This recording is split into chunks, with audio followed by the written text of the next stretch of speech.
नमस्कार, मी हर्षदा. दरवेळीप्रमाणे आजही मी एक वेगळा विषय घेऊन तुमच्यासमोर आलेला आहे. आजचा विषय आहे हिवाळ्यामध्ये आपलं स्किन आणि संपूर्ण आपलं आरोग्य सुधारण्यासाठी कोणतं प्राणायाम केलं तर आपलं आरोग्य सदृढ राहील. ह्या विषयाबद्दल मी 2-3 मिनिटाचं एक छोटंसं प्राणायामचा व्हिडिओ बनवत आहे. सर्व ऋतूंमध्ये हिवाळा हा सर्वात उत्तम ऋतू असा आयुर्वेदामध्ये म्हटलं गेलेलं आहे.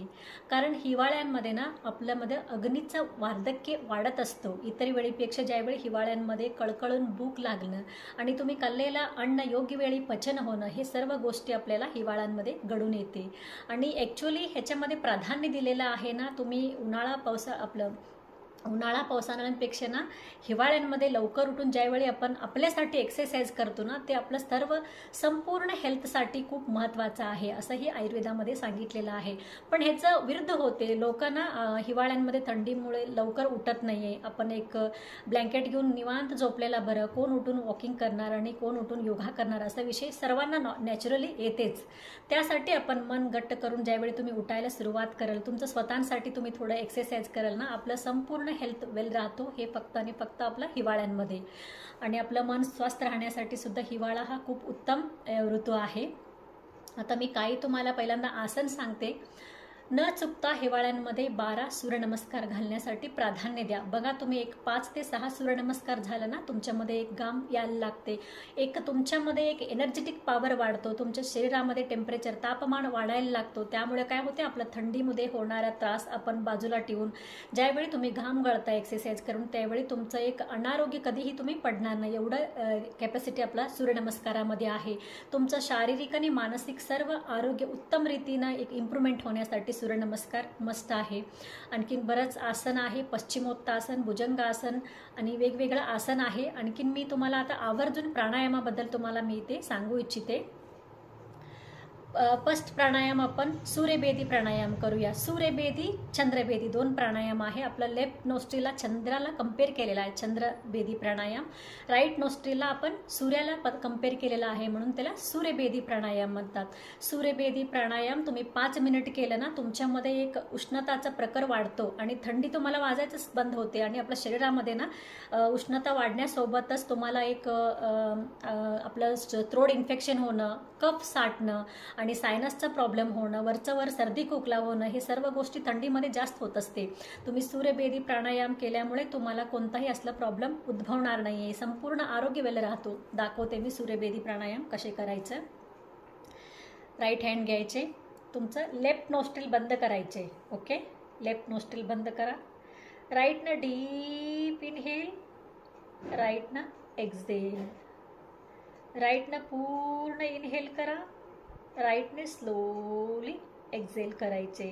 म्हणजे तुम्ही राईटनं श्वास घ्यायचे, राईटनं श्वास सोडायचे आहे. याला आपण सूर्यनाडी किंवा सूर्यभेदी प्राणायाम म्हटलेला आहे.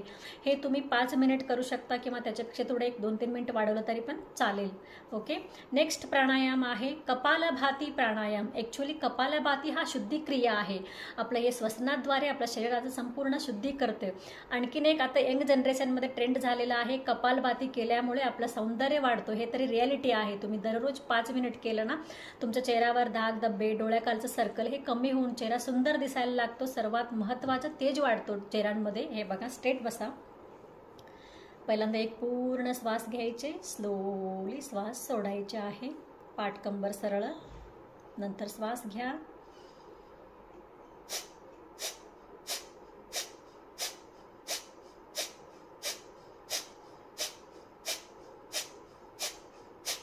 नवीन करणाऱ्यांसाठी एट अ टाइम घडला पाहिजे. पोट आत, श्वास बाहेर. थोडं कन्फ्यूज होते नवीन करणारी लोक.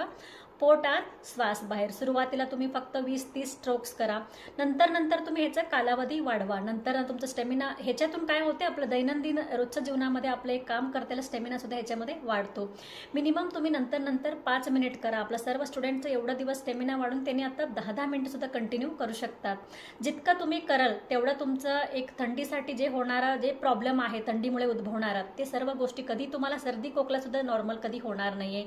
आणि इव्हन तुमचं त्याच्यासोबतच आणखीन एकदा भरपूर फायदे ह्याच्यामध्ये होतात. ओके, नेक्स्ट प्राणायाम मी तुम्हाला दाखवते, त्याला आपण भस्त्रिका प्राणायाम असंही म्हटलेलं आहे. इथे जलद गतीनं श्वास घेतला जाते, जलद गतीनं श्वास सुटला जाते. फक्त ज्यांना ब्लड प्रेशर आहे त्यांनी स्लोली करा, बाकी त्यांनी आवर्जून हे प्राणायाम करा.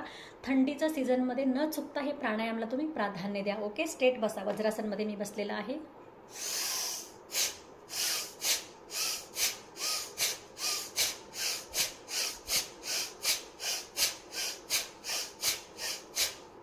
रिलॅक्स. जेव्हा तुम्ही करताय ना, ह्याचा कालावधी वाढण्याचं तुम्ही प्राधान्य द्या त्याच्यामध्ये.